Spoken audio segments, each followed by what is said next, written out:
जनार्दनपुर केन्द्र विभिन्न जगार रही आज यही उत्सव पूर्व दिन निज स्थान को जाती आम माँ मैंने गुरु भाई मैंने 28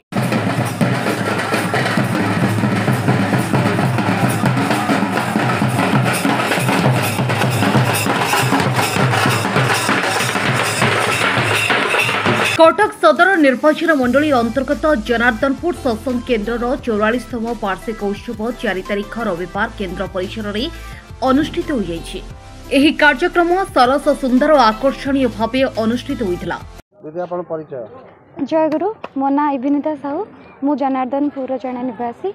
आज जनार्दनपुर सत्संग केन्द्र 44तम एवं ठाकुर परम प्रेम से ठाकुर अनुकूल चंद्र 136तम जन्म महोत्सव ये पालन होती। आज आमर दिन 11 सत्संग आयोजन होता एवं तापर दिन 3टा समय मातृ सम्मेलन आयोजन होता। एसत सका ब्राह्म मुहूर्त मांगलिक आदि सहित नगर कीर्तन आदि परिक्रमा होता एवं ता सहित आखपाखे समस्त विद्यालय पिलामानंकु आनी विभिन्न प्रकार प्रतियोगितार आयोजन करा जायतिला। सेमानंकर प्रतियोगितार से कृति प्रतियोगी मानक पुरस्कार बंटन सहित छोट पिला बहुत खेलर एवं मैजिक शोर आयोजन कराइला एवं यह सहित प्रसाद बंटन करा पाखापाखि 3000 गुरु भाई और माँ मान प्रसाद बंटन करा एंड ए सबु प्रक्रिया दिवस व्यापी चली ये कही रही। जय गुरु। प्रातः प्रातः कालीन विनती नाम जप ग्रंथादि पाठ पर संगीतांजलि अनुष्ठित होइतिला। छात्र छात्री मध्य मेधा प्रतियोगिता अनुष्ठित होइतिला। पूर्वाह्न शोभायात्रा भजन कीर्तन मध्य विग्रह परिक्रमा अनुष्ठित होइतिला।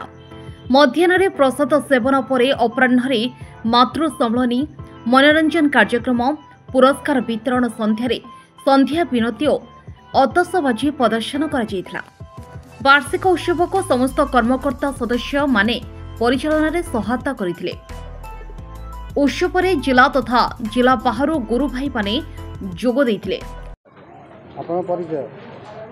रविन्द्रनाथ प्रधान जनार्दनपुर सत्संग केन्द्र आज तो आमर केन्द्र 44तम वार्षिक सत्संग उत्सव सकाळ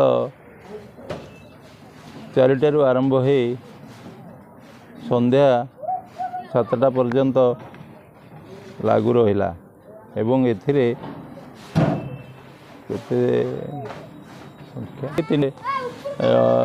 भाई एवं माँ मानकर उपस्थिति देखा जाइथिला एवं सेतिपई समस्त आनंद बजार व्यवस्था कराइथिला एवं एठी अनेक भक्त शिष्य श्री श्री ठाकुरंकर उपस्थित थिले आउ सेमानंकर वक्तव्य श्री श्री ठाकुरंक भावदर्श उपर आलोचना करा जाइथिला।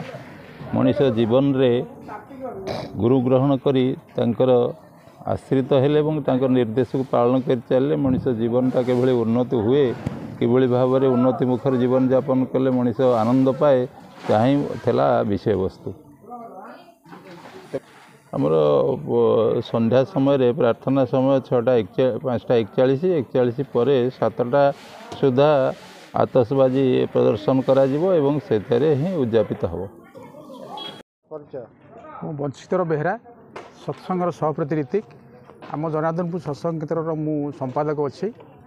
आज आमर केन्द्र 44तम वार्षिक उत्सव एवं ता सहित श्री श्री ठाकुरंकर 136तम जन्म महोत्सव दिन तमाम व्यापी दिन दिवस व्यापी पालन होता।